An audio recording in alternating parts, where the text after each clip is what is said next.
Good evening, good afternoon, good morning. You gonna start the intro? Oh, I guess we can do that. Hey everyone, this is Casual Fanatic. Film reviews without the shoes. I'm Luca, your casual viewer. And I'm Cayman, your fanatic.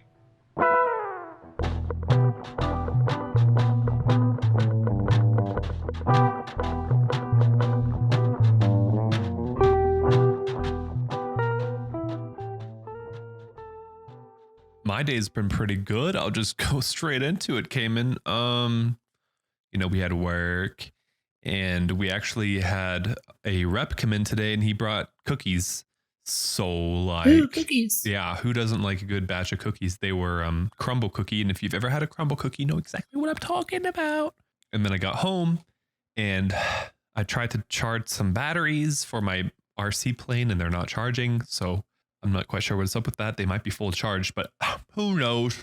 But anyway, my day's been good. How has your day been, Cayman? Pretty good. I also had work. No one came in, but I had a meeting today and we talked about building expansions. So that was fun. Ooh, nice.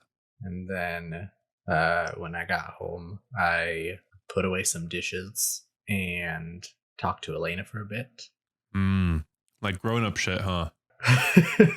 Nice. So, what movie are we talking about today? Today we're going to be talking about Kong Skull Island from 2017, directed by Jordan Vogt-Roberts. Let's go. This movie had a budget of $185 million. Dang. And worldwide it made $566.6 million. Wow, that's basically like the same amount earned as the first movie, no? Yep. Like almost straight up on the money. Dang, people really like these King Kong and Godzilla movies. It's good stuff. Yeah, and it's actually funny. Like right when I started watching this movie, I actually remembered back in the day, back in 2017 when it came out, I actually did watch it in the theaters. So I added to that number. Nice. Did you see it in theater beforehand? I don't think I did. Was this the first time you watched it? No, I've seen it before, but I'm pretty sure the first time I watched it was, I don't remember. Maybe I did see it in theaters. I know I didn't see Godzilla in theaters, but I might have seen this one. Yeah. I mean, this is probably a really good one to have watched in theaters. I don't remember exactly what happened, but I mean, with the action scenes that were in there and all that jazz, it was probably pretty good to watch. Yeah. So what do you think about Kong Skull Island? I thought here and there parts were kind of lame. But overall, I think they had some creativity going on. The storyline wasn't too terrible. It wasn't bad, but it wasn't like my favorite. Okay. What about you? I think there were definitely some issues. I think the biggest problem I have with it is there are just a lot of characters and there's not enough time in the movie for us to care about all of them. That's a really good point. Yeah. But other than that, I liked most of the rest of the movie. Yeah, that's a good point with the characters. I never thought of that. Because I mean, I don't know, but that's a good point. Yeah. Like a lot of them I felt like could have been trying to become kind of like semi-main characters, but it just didn't work out, you know? Mm-hmm. So they were like at a weird range of like, we like you, but like what? Who are you again? Yeah. Like, honestly, if you asked me tomorrow, would not be able to remember any of their names. Oh, I already don't remember their names. So you're good. Yeah, but you usually don't remember people's names. That is very true. If you know me, I do not remember names. I try, and I think I'm getting better at it, but you know, just one of those things. Let's get into the game. Let's do it. It is time to play. Is it fresh or is it rotten?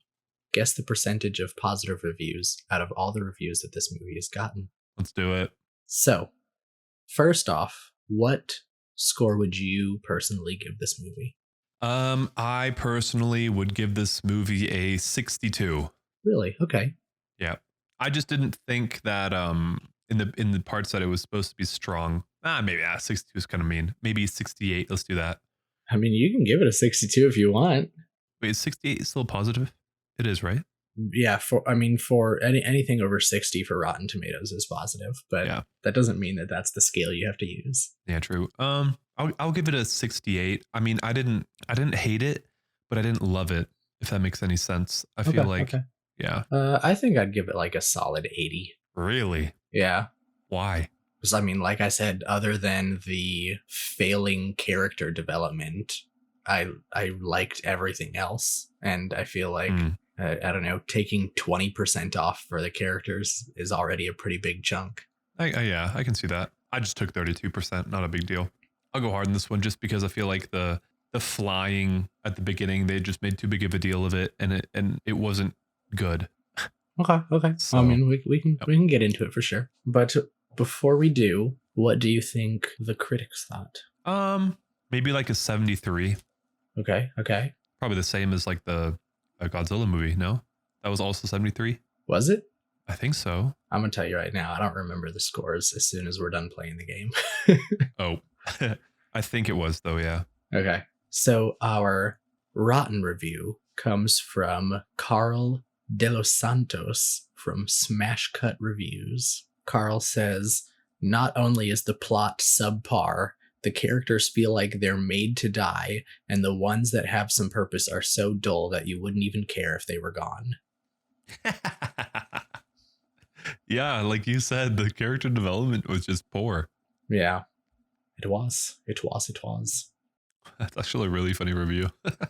Our fresh review comes from Brent McKnight from The Last Thing I See. Brent says, individual moments are incredibly fun and exhilarating, and the giant monsters are precisely as giant and monstrous as you can hope. But too many other moments are tedious and painfully dull. So that was a positive review. Even in the positive review, getting some negatives here. What rating did he give it? This person gave it a C+. Okay. So we got some negative reviews and we got some positive reviews with negative things in them. So you still thinking a 73 or maybe a little bit lower? I'm gonna leave it at a 73, but I will also leave my review at a 68. So if it lands anywhere in between, I'd be happy with that. Honestly, if it's higher than a 73, I'm gonna question it. Okay. Well, are you keeping yours? Where? Oh wait, you already know. Never mind. Yeah, I already know. The tomato meter score for Kong Skull Island is a 75. Okay. I was pretty close. Pretty close. 2% above. Not bad. Yeah. So exactly 3 out of 4 people liked it. Yeah, I mean, I enjoyed it. I liked it too. So I guess I would be one of those. I wouldn't dislike it, right? So yeah. I think that's a good score. Very good score for the movie. All right. Well, let us take a short ad break and then we can get into our spoiler review. Let's do it.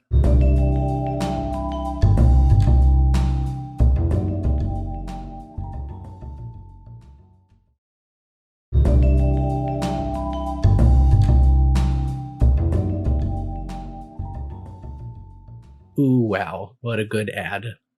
Oh, wow. This is the spoiler section. I did that a little bit earlier than I intended to. I was trying to laugh at your ooh wow. But it spoiled it for me. What can I say? We're in the spoiler section now. Yeah. And if you hadn't seen the movie since 2017, you still have a chance if you want to pause right here, go watch the movie, and then come back. You can do that. We gave you a warning in a scary voice, so don't get mad at us. That's all I can say. All right. So I guess let's start with some positive things. Oh, you go first with this one. You gave it a way higher rating than me. Well, I did like because I noticed even in the very beginning of this film, it opens with historical footage, and I feel like it really tied into the opening of the Godzilla movie. Both of them, it felt very thematic to me, where the intro sequence in Godzilla was all about nuclear bombs and testing, and it felt very focused on destruction. And then it had obviously all of the credits were being black lined, like they were from some secret CIA documents and stuff like that. And the intro to Kong Skull Island felt very similar. I don't think they did the blacklining thing, but it also was like historical footage, except this time rather than focusing on destruction, it felt more focused on discovery. And I felt like thematically that fits a lot more with the film. Was this movie supposed to tie into Godzilla? How do you mean?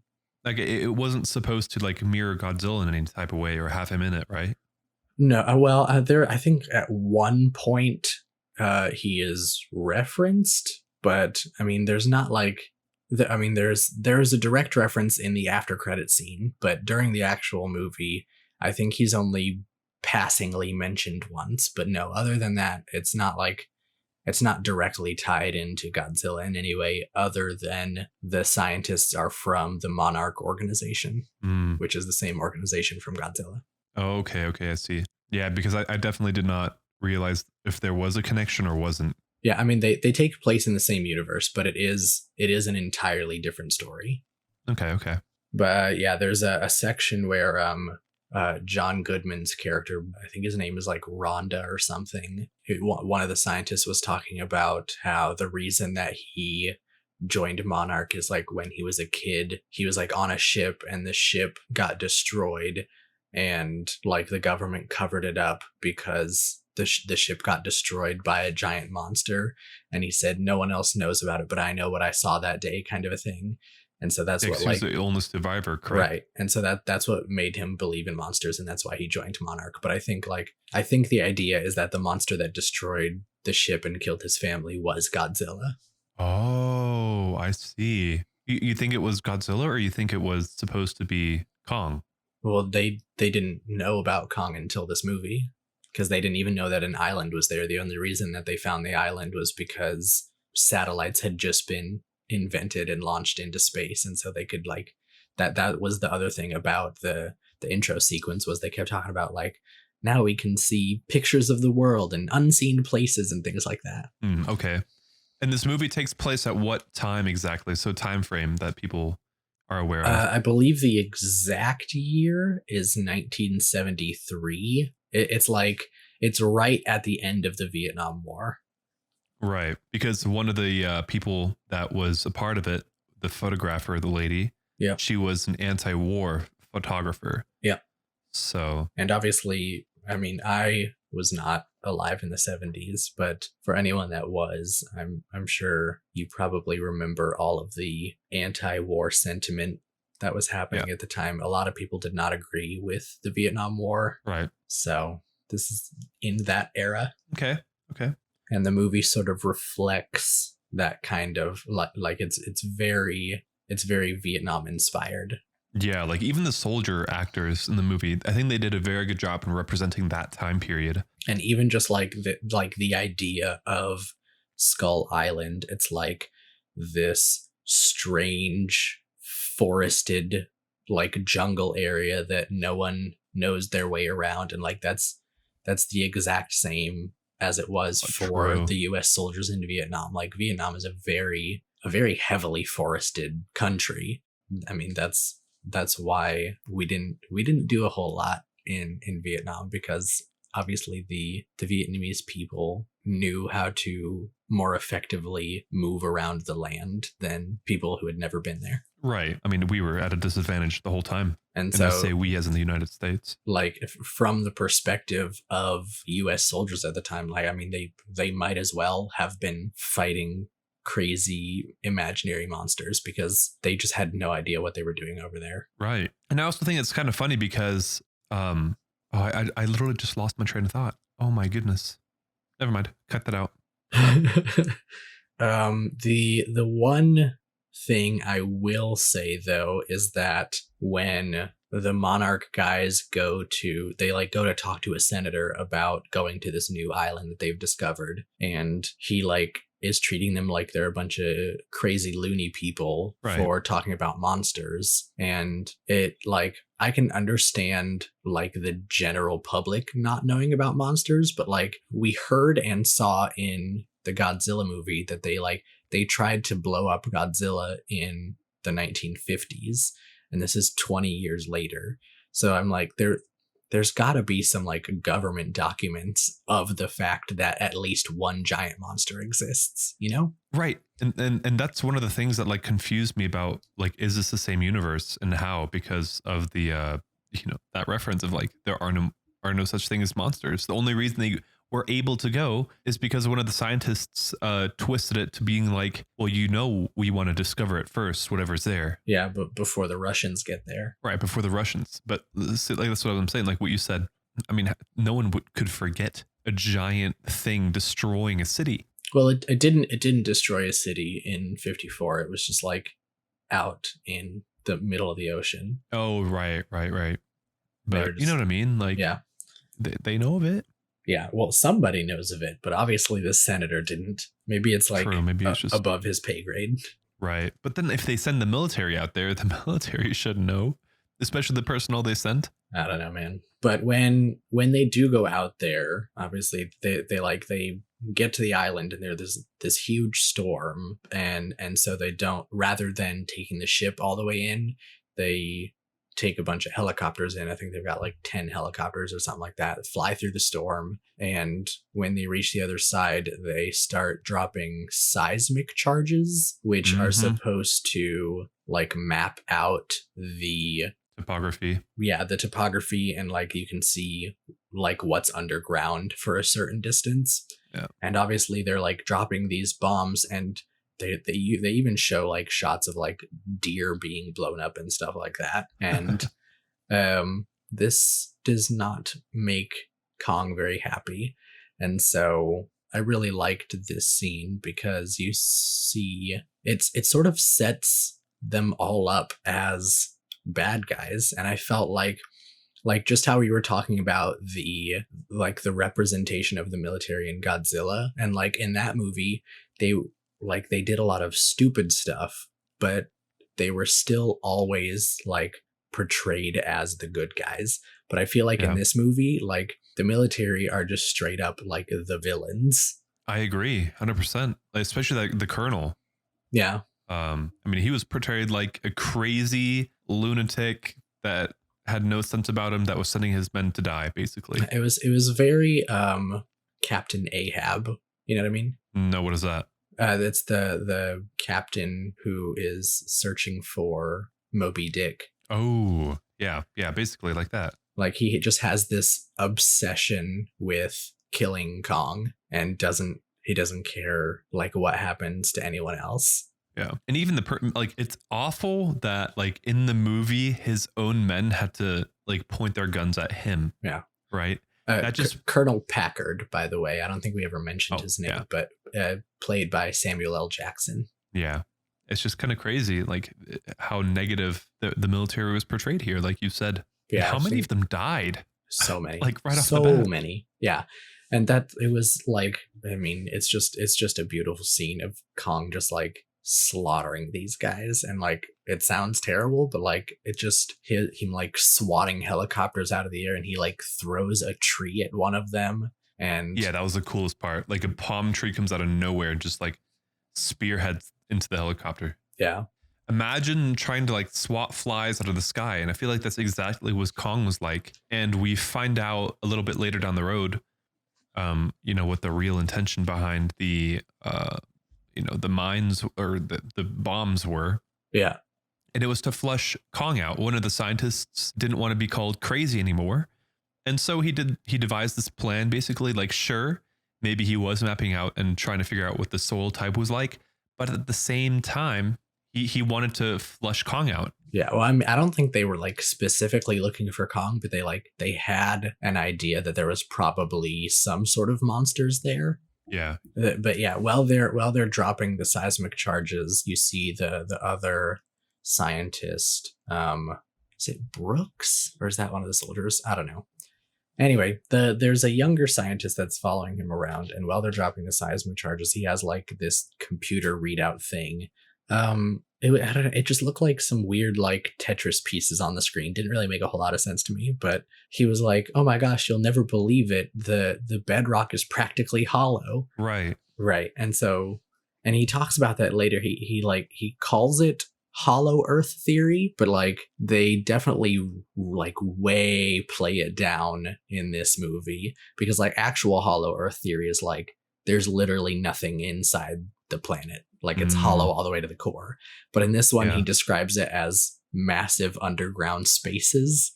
So it's like not so much that the Earth is entirely hollow. There's just like huge caverns underground, which I'm like, okay, I can buy that. Yeah, I mean, we find out later on why those are underground, right? I mean, I don't know if necessarily that's why they're underground, but there's definitely things living in those caverns. Yeah, I mean, they said all like the evil monsters, and then what did he call them? The skull demons or something like that. Skull crawlers. Yeah, the skull crawlers live down there. So they have like a tunnel system, basically. Yeah. Like in Vietnam. So this is another thing that kind of like correlated back to the war.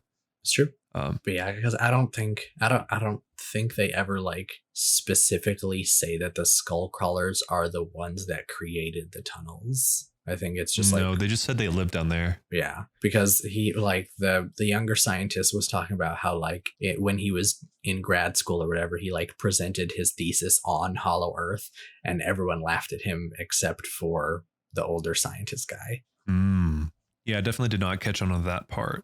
But anyway, they're dropping all the bombs. Kong kills most of them, and it's like super cool and very, very cinematic. And that's another thing that I liked about this movie is I feel like there's so much artistic framing. Probably like 70% of the shots, if you like took a screenshot of the movie, you could like make a poster out of it and it would be beautiful. Yeah, I 100% agree.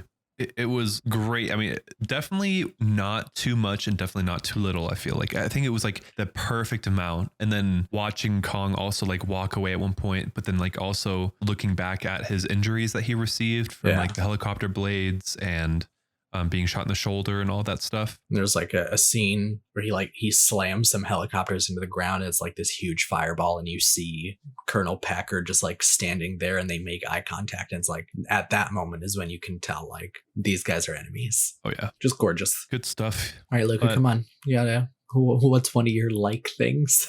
One of my positives, I think that Kong as a character was very well represented, both in like facial emotions, both in actions, and all of that. I think he was like the perfect character, both as in like, oh no, this guy like does a lot of damage, but then at the same time, like at one point, our opinion of him flips because he becomes like the savior, right? And I love when a movie has that, where you have this main character who at the beginning, the whole time is portrayed as being evil and like a killer. But then we find out later on, like he is literally like, you literally just went into his home, started dropping bombs. And I mean, what is he going to do? He's obviously going to protect his home. I mean, right? I wouldn't even say it's like a later in the movie revelation. Like it felt pretty obvious to me from the beginning with all of the, like, if you just go onto a random island and start dropping bombs, like you're the aggressor in that situation. Like, right. But I mean, at the same time, like, I feel like they were walking a very thin line at the start of trying to paint him as like the villain almost, because he is different, because he is big, and because he did kill a lot of people. He just killed all the helicopters, right? But then at one point, like you really grow, and obviously what you said is true. At the beginning, you do get a vibe, but like you really invest in Kong, and then all of a sudden the Colonel is the evil guy, because he just, one, can't let go of it, and two, he's just evil. He wants to kill him. He puts his people at risk, and he doesn't really care about leaving the island before he kills Kong. Yeah. And then Kong's portrayed as a god, right? So that adds even more into it. And I loved the part where the ancient civilization gets pulled into it. Yeah. I felt that was so sick, though, where they were showing like the walls, and all of a sudden, like the first glance, you don't see anything, but the second glance, all of a sudden, like one of their eyes open, like she was looking through her camera lens for the viewers. If you remember that scene. Yeah, there's looking at her camera taking a picture. Mason Weaver, the anti-war photographer that you were mentioning earlier. Right. Yeah, she is taking a picture, just a regular picture. She's like panning, and you see kind of through her lens, which happens quite a bit in the movie. And then all of a sudden, like eyes open, and there's like the ancient civilian people are like walking towards them with spears and stuff, which was sick. Yeah. And then all of a sudden you get introduced to one of the main characters, I would say, one of the 3 or 4 main characters It was Hank Marlowe. Hank Marlowe, yes. Yeah. And that's when he comes around the corner like, howdy, or something like that. I don't know. He was funny though. Yeah, I loved him. He was great. But that's another thing is as just reference, because the most recent King Kong movie, at least the most recent American King Kong movie before this, was in 2005. There was a King Kong movie by Peter Jackson. Yeah. And there were quite some significant differences between these two movies. The first of which is King Kong himself, who in Peter Jackson's film was, first of all, not nearly as big. He was like maybe 20 to 30 feet as opposed to like 250 to 300 feet. Yeah. But the King Kong in Peter Jackson's film was very gorilla-like. Like he was basically just a giant gorilla. But Kong in this film is, like you said, like a lot closer to human almost. Like he walks on two legs almost all the time, whereas like gorillas use their front arms for moving as well. And he seems a lot more intelligent. Okay, right. I hadn't seen the other one, so this is an interesting comparison you're drawing. Yeah, and they also have on Skull Island in Peter Jackson's film, they also have a native tribe, but the native people in that movie are a lot more aggressive.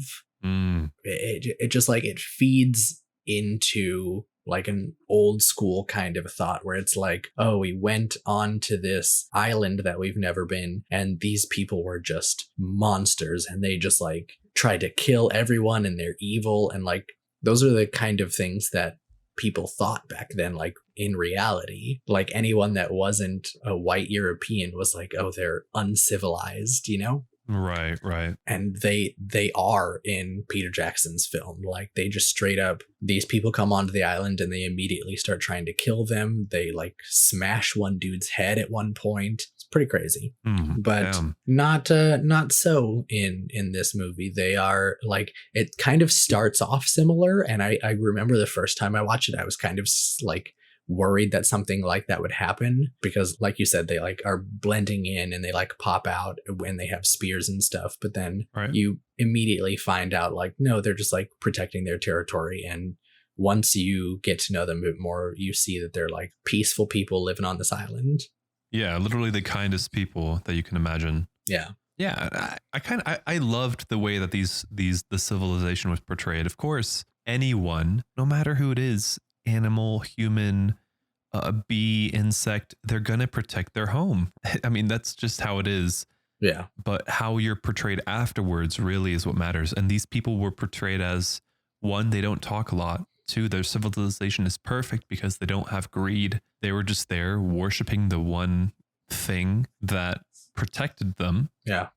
From these what are they called? Skull crushers? Skull crawlers. Yeah. Yeah, protected them from them. And like, and that's when you find out like, oh, King Kong's been around a long time. Yeah, and they have like this giant wall. And at first they're like, does that really keep that thing out? And then Hank Marlowe, we find out he's been stuck on the island for 28 years. Cause like I'd mentioned earlier, he crashed during World War II and it's the 70s now. So he's just been on this island living with his people. But he's like, no, the wall's not to keep him out. It's to keep those other things out, talking about the skull crawlers. Right. And so basically these people are just like living in this community and trying to survive. And the only thing that keeps them alive is Kong, because the other monsters on the island are not so friendly. Yeah. Kong's definitely the best one out there. He's the king, literal. Yeah. And then one thing we also find out is that Kong's parents perished because of these crawlers. Yeah. And the only thing that's keeping the quote unquote king skull crawler from coming out and killing everyone is Kong. Yeah. He's the last one of his species. Yeah. But I do now kind of want to go into a negative portrayal of this one part specific. Well, there are a few parts that I have 4 ticks that I kind of want to talk about. I don't know if you remember the part where they're like trying to go to the northern side of the island, right? All of them together. Yeah. But they at one point started to go back because the colonel wanted to get one of his cronies that apparently was still out there, right? That Chapman. we found out. Yeah. Chapman, right? That we found out Chapman, he got eaten by one of the skull crawlers, right? Yeah. And so they were going through one of the areas where Hank Marlowe, the old guy that was stuck on the island, told them like, we should never not go in here because one, that's like literally where the skull crawlers come out of. Yeah. And we see that there are two giant gorilla skeletons there, which were Kong's parents, right? But the colonel didn't care, so they just kind of went for it, right? And then this giant fight broke out because how did the crawler get alerted again? Someone threw like a grenade or something? One of the Cole, one of the soldiers was smoking, and then right. one of the other soldiers was like, now's not the time, like put that out. And then he like tosses it, and there's like these mounds in the graveyard. They like ant mounds. Yeah, they kind of look like ant mounds, but they're like spewing gas. And when he flicks a cigarette, it hits one of the mounds and like explodes because apparently the gas is flammable. Yeah. So during that scene, at one point, one of them throws like toxic gas, right? So green gas or like trips and toxic gas is released, and they're all running away. Yep. Besides the tracker guy, I forget his name. I'm just going to call him Tracker because he's one of the main characters. Conrad, played by Tom Hiddleston. Yes. He like put on a gas mask because Slicker, one of the military guys, was still kind of like on the other side or like in the gas, right? And so you see him like a hero running through the gas with his gas mask on. And then like, I'm not quite sure if he was through the gas. It looked like he was still in the middle of the gas. He like took the gas mask off. Yep. And then checked on Slicker. And I was like, that was such a stupid scene. I also did not like that. So then, yeah, like you said, I think what happened was one of the soldiers had gotten like munched by one of the skull crawlers, or like grabbed him and threw him. And so when, it was the flamethrower guy. Right. One of them had a flamethrower, and he was like shooting flames at the skull crawler, and the skull crawler like whaps him or whatever, and he flies off and like hits one of the giant skulls and explodes. And when he explodes, he was wearing like a bandolier full of these toxic gas grenades. And so when he exploded, all of his grenades like flew onto the ground, and because they were punctured, they like just exploded and started spewing gas everywhere. And they were like, oh my gosh, toxic gas. But then literally no one does anything. They don't run away. Right. There's the like one scene of, like you said, Conrad like yells to Marlowe for his sword, and then grabs the one gas mask that was lying on the ground, slips it over his face, cuts up some weird bird things, and then immediately takes it off. And I was just like, what?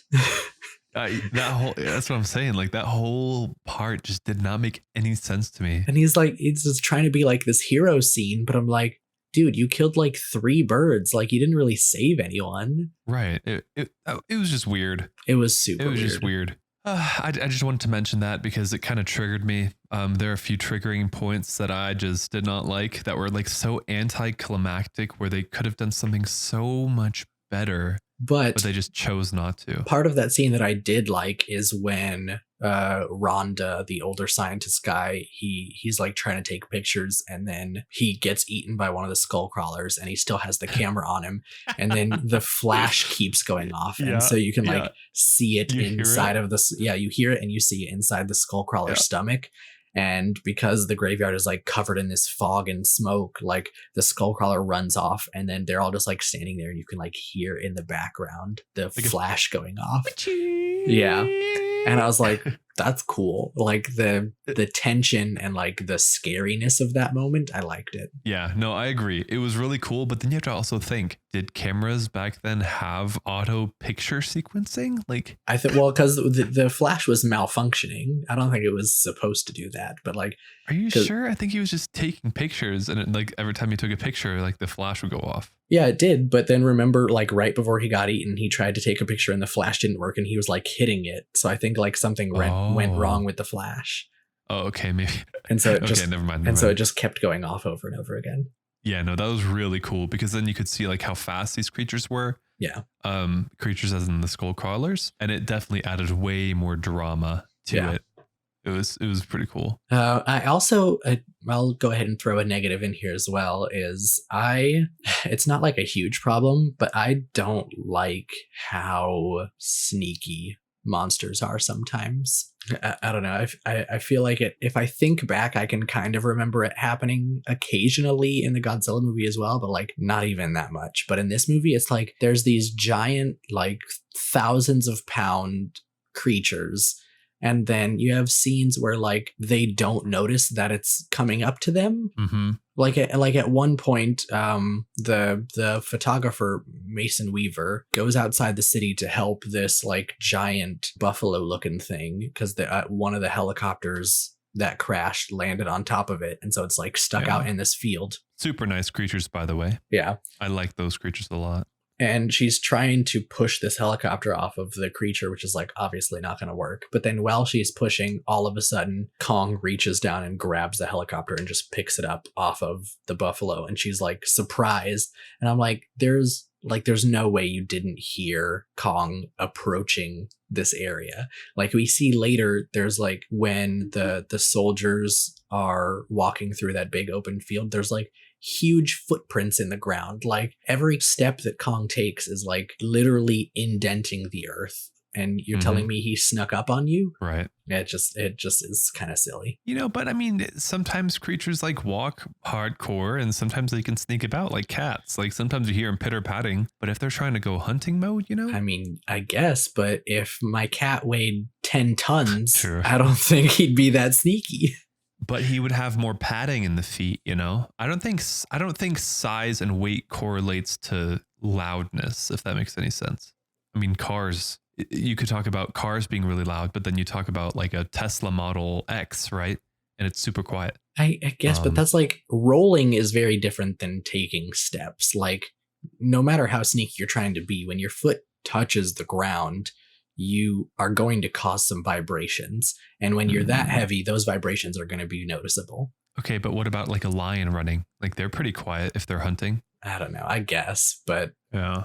I think it's just like the size of the thing just means he has giant paws, right? So like the bigger the paws are and the bigger like the pads are, which we saw in his hands, he has a lot of pad. I can kind of see that for the skull crawlers because they are more sneaky, but Kong didn't seem like the kind of animal that is like trying to sneak up on anyone. Like that's very true. He literally is just walking up, minding his own business. That's very true. Yeah. So yeah, like you had mentioned earlier, the Colonel Packard is like, no, we have to go back for Chapman. We can't leave any man behind.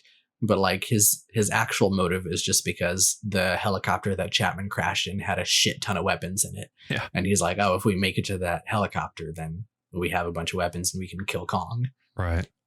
And he didn't care about his army man. Yeah, because I think you even mentioned it earlier. When they get to the graveyard, one of the skull crawlers like spits out Chapman's head and it still has the dog tag attached to it. And so they're like, oh, he's dead.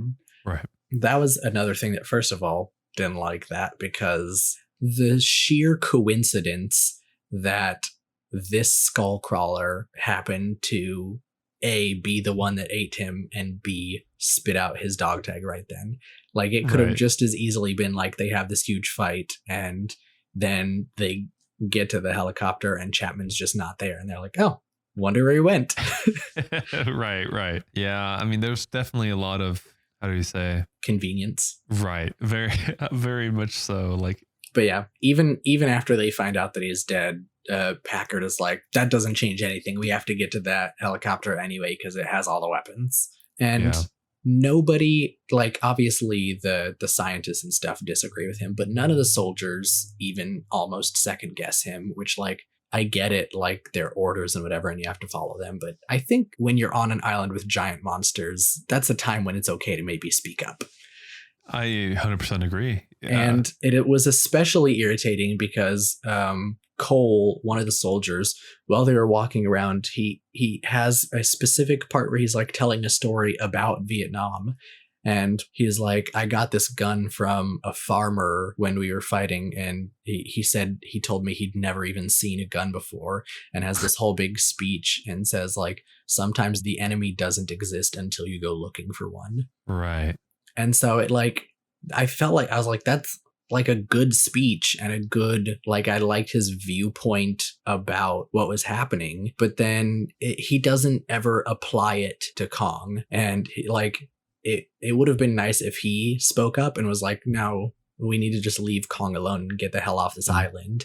And then even later when Packard is trying to freaking blow up Kong and he has the detonator and everyone has their guns pointed at each other, I would have expected him to be the one that turns his gun on Packard and is like, no, you've gone too far. But it's not him. It's this other random younger soldier.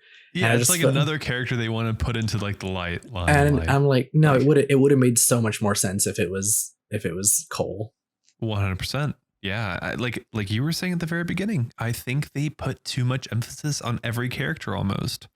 Like, it's sometimes okay to just have guys in the background that don't really, mean too much to us emotionally, that don't take up big parts. They're just kind of there to fill in, the regular shit. And then Cole, they definitely could have split that up a bit better. Cole ends up dying in like the most tragic and comedic at the same time way. He's like trying to have this big hero moment where he has his grenades all strapped to his chest and he pulls two of them off and pulls the pins out, and he's like standing there waiting for the giant skullcrawler to come and eat him in the hopes that he can like blow up inside of it. But then while he's standing there with his grenades out, the skullcrawler just like tail whips him and he flies into a mountain and blows up. I wrote that down. That was one of my negative points.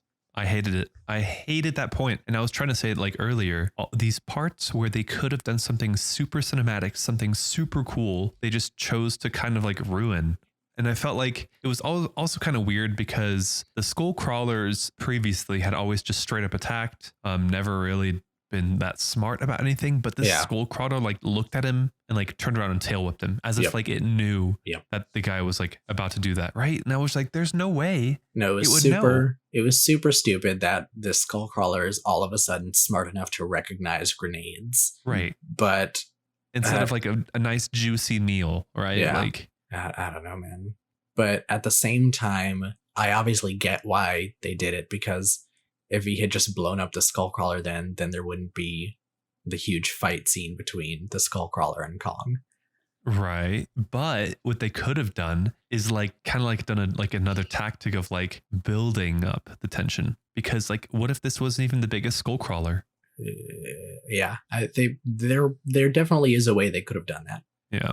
I don't know. And then the at the end, kind of like the fight scene, because after this, really what happens is Kong and it start fighting, right? I mean, that's what happens. And then the fucking tail of the skullcrawler knocks Kong out. When does it knock him out? The first time. It knocks him out the first time, and then all of a sudden he comes back, remember? Oh, when it knocks him into the ship? No, that was like the second time it knocked him down quite a few times, quite honestly. When he got into the ship, he got like entangled in those ropes, but before that he was actually knocked unconscious. And I wrote this down that like the monster tail whipped King Kong because it was still going after the humans. I don't remember him. I remember because he gets set on fire and he passes out from that, and then when he wakes up he smashes Packard with his fist, and then he starts fighting the giant thing and all of the humans run away. And then while they're running away, the skullcrawler catches up to them, and then Kong and the skullcrawler fight for a while. Kong gets knocked into the ship and he's like stuck in the chains. And then the skullcrawler comes over and then the people start shooting at it, which distracts it. I'm pretty sure because Kong was knocked down twice. Because when Kong was in the chains, he wasn't knocked unconscious. Yeah. I think the only time he was unconscious is right after the fire. No. Oh, fuck. I wish I remembered. I don't remember. There was another time. And I wrote it down. I was like, they really just made this skullcrawler's tail knock this giant King Kong out. And it didn't make any sense to me. No, I don't remember that part. Here, let me, give me 1 second. All right. While you're doing that, I'll go ahead and talk about, there is starts off as a joke, but then not a joke anymore about, you remember all of the Dear Billy stuff? Yeah. Because Chapman, the one who was with all the weapons that got killed, had a son named Billy, and while they're on the ship, he's like writing a note, and someone makes fun of him. It was like, "Dear Billy, this sucks." And then Right. like throughout the movie, they just like keep saying "Dear Billy" before like every other sentence. Mm-hmm. And I don't know, it just like it got kind of old for me. I kind of agree with that. It was like a good joke at first, but then it was kind of like, They just pushed it too far, I think. yeah, they pushed it way too far. And then they found the note, which could have been like a cool moment, but again, it said "Dear Billy." Yeah. So it was kind of like, But around that same time, I don't remember the exact order, but one of the funniest jokes in the entire movie, with they're walking through the jungle, and Harlow is talking about. He's like, "Oh, there's plenty of scary shit out here. You should see the ants. They're huge." And then you hear like some tweeting in the background, and he's like, "Look, there's one now. Sounds like a bird, but it's a fucking ant." yeah. It was like, That was good. that was hilarious. Well, scratch me. I couldn't find.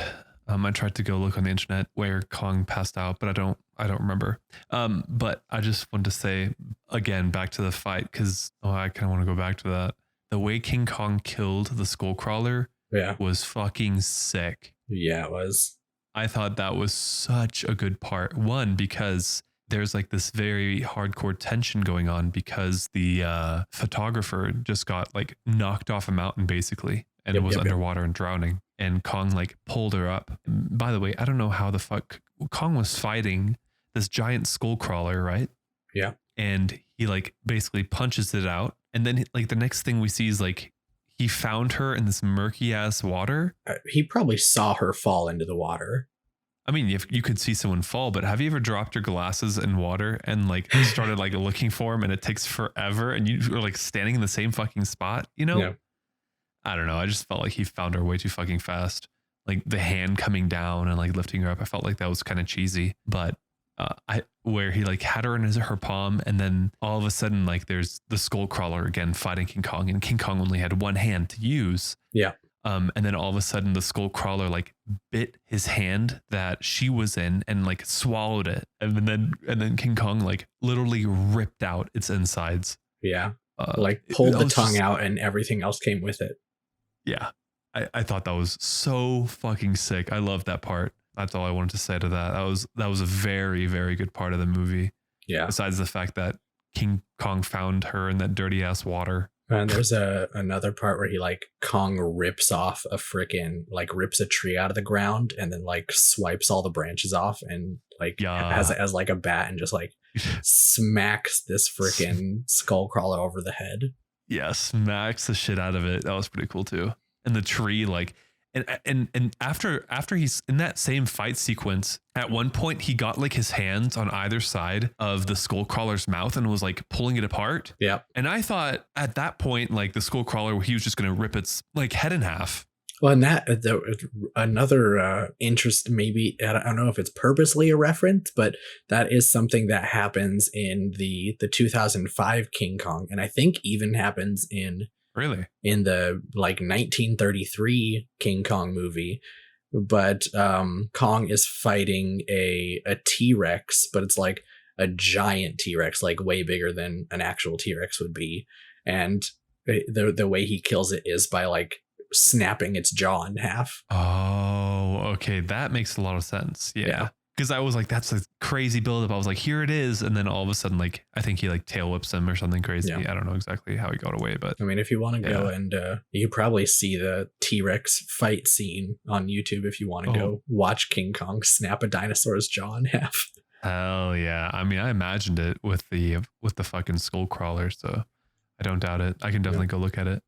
And the design of the skull crawlers is crazy as well. Like their face, like you like can't really tell where any of their facial features are. They just have like holes like all over their face. Yeah, and I feel like at one point, like they're kind of blind, no? And I think because I'm pretty sure at one point you do see one of their eyes. So they have eyes, but they have so many holes on their face that like when you're looking at it from afar, you can't really tell which ones are the eye holes. True.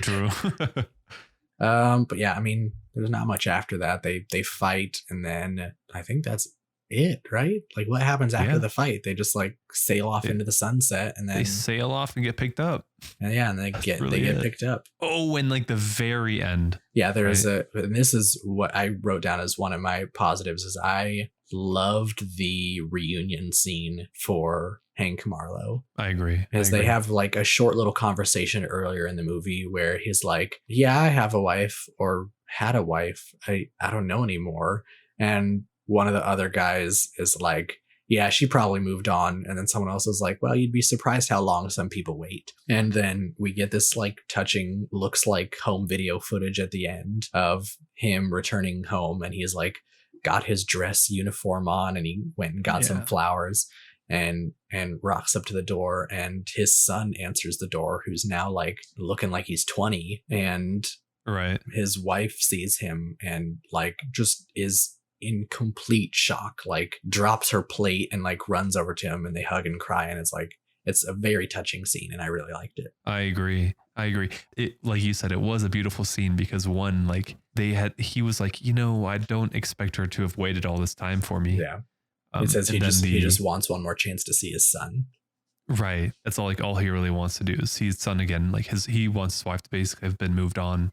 But the tracker guy was like, hey, like you'd be surprised how long people wait. And then we find out that his wife did wait, which was super sweet. 28 years. And a good way to end the movie. Yeah. 28 years and still had hope. But yeah, that was it. But yeah, I think, and I also, I don't know if I ever mentioned this, but Hank Marlowe is played by John C. Reilly, who is normally a comedic actor, which obviously shined through in some of his lines because he had some funny stuff in this movie, but yeah, he did a great job. I think he was I guess I'll say my favorite good guy, because Packard was a great bad guy. Yeah. But yeah, I think those two had a good amount of character development. But like I said before, there were just so many other characters that some people just weren't characters. They were just like random other people that were there.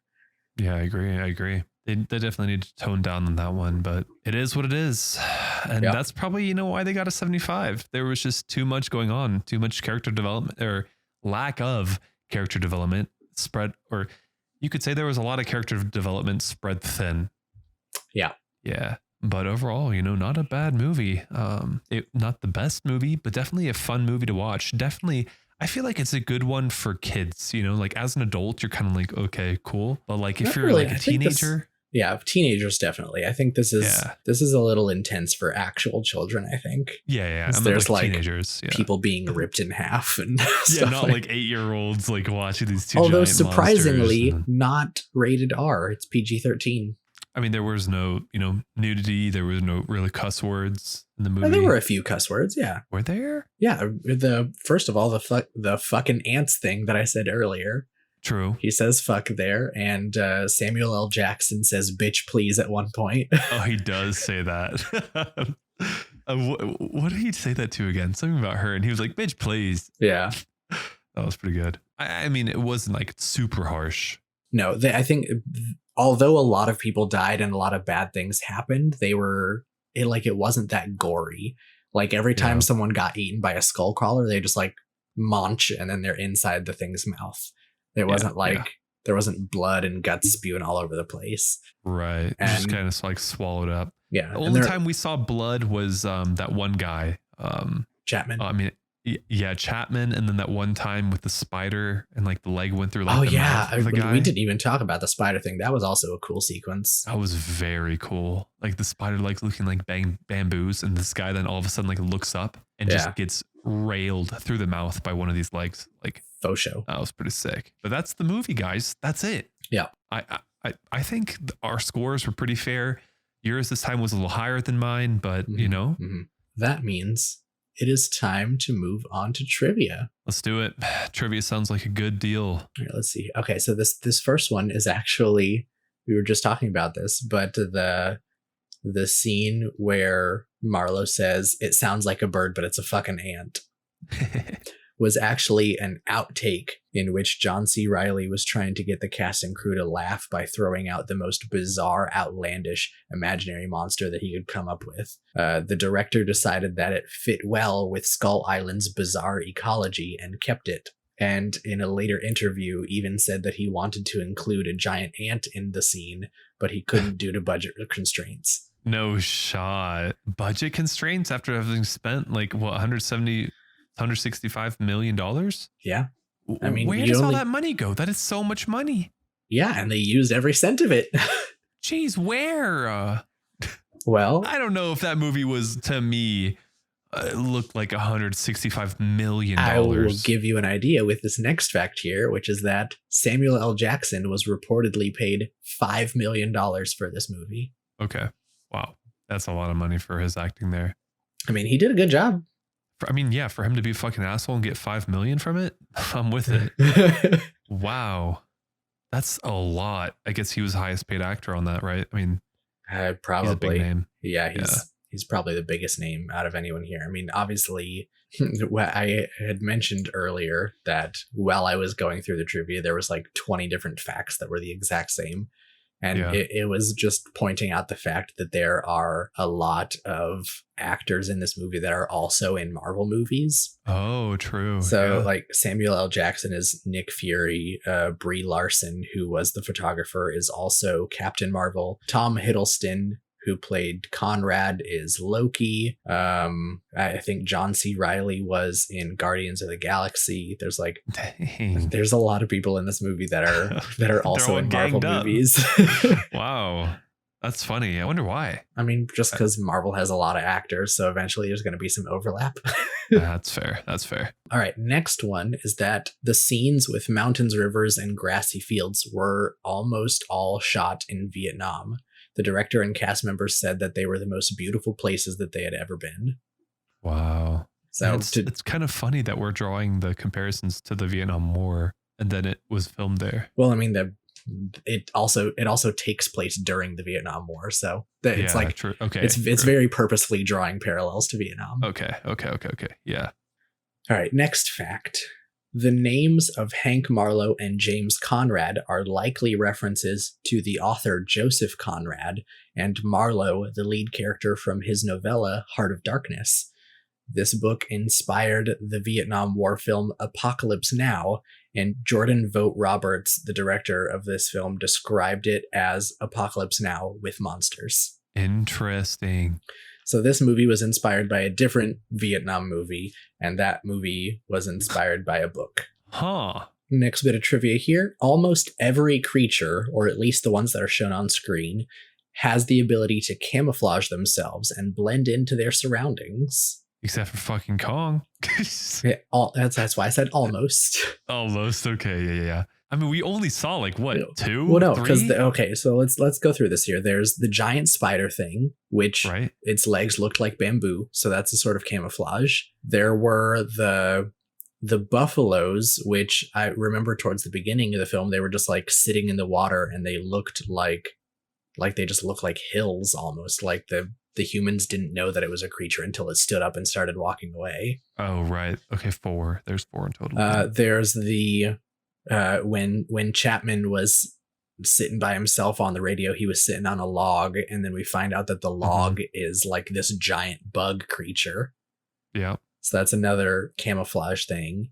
And then those weird bird things, when Colonel Packard is like looking through his rifle, and he sees like this tree, and then there's one bird on the ground, and he shoots the bird on the ground, and then it turns out all of the leaves on the tree were other birds. Right. Yeah. So like there's a few. All of the animals are very good at hiding, and that's likely because of apex predators like Kong and the skull crawlers. And so when you have these giant monsters like them, all of the smaller creatures are like, nope, we just need to avoid them at all costs. Yeah, kind of like survival of the fittest at that point. Yeah. The more camouflage you are, the longer you're going to survive. Yep. Yeah, very cool. And our last bit here is that several scenes of dialogue and violence were changed or replaced with alternate footage to achieve a PG-13 rating. Really? So it was originally more graphic, but Oh, why don't they do ever, if they already have the footage for it, right? Why don't they do one that's this and one that's like that? Like one movie that's PG-13, one that's rated R. Why don't movies have like... Well, because a lot of, obviously, like, just because you shoot something doesn't necessarily mean that it's finished. Like, things have to go through, like, true. Like editing with like color correction and shading and all of that basic stuff. Plus all of the, like, if there's a monster in the scene, then that's like a whole bunch of work for CG, and like a bunch of stuff gets added after the fact. And if you're not going to keep the scene, then you're not going to spend all that money to finish it. Yeah, I get that. And I guess they wanted to make it, more for the audience to get more money out of it, make it PG-13 because they know it's a teen. Like we said earlier, it's a teenage movie. Even with PG-13 rating though, like it didn't feel like it was trying to play down, Maybe I feel like it was a little bit kind of. I think the most noticeable part is, like I mentioned earlier, like when people get eaten, they just like they swallow them in one bite. Right. But other than that, there wasn't really anything that like stood out to me like, oh, this could have been more violent. They even have a scene where it's like, and they get away with it a little bit because it's like silhouetted. But when one of the scientists gets picked up by the birds and you see like against the sun, he's silhouetted, and they like rip one of his arms off. And like, I feel like if that had been a close-up shot, that would have like, that could have potentially made it rated R. But because it's like off in the distance and all you see is the silhouette, then it's not so bad. Yeah. I mean, I feel like almost like the scene of the way King Kong killed, it could have been a little bit more gory, bloody, but at the same time, like, it's fine. I don't think I didn't have an issue with it at all, like you said. Yeah. So yeah, that's the trivia that I got. That's the what's it called? That's the jam. Is there a saying that's like that's the stuff? That's what it is. I forget what it is. That's the way the cookie crumbles. That's one saying. Yeah, that's true. That's not what I was going for though. But yeah, that's it. That's the whole movie. Yeah. I highly recommend it. Not highly, not highly. I 73% recommend it. I'd recommend it. I think this is a movie, if you are uncertain about giant monster films, I think this is one of the better ones. Mm-hmm.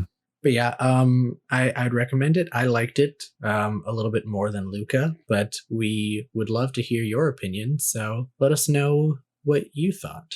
Did you like it? Did you love it? Did you hate it? Did you it? Let everyone know.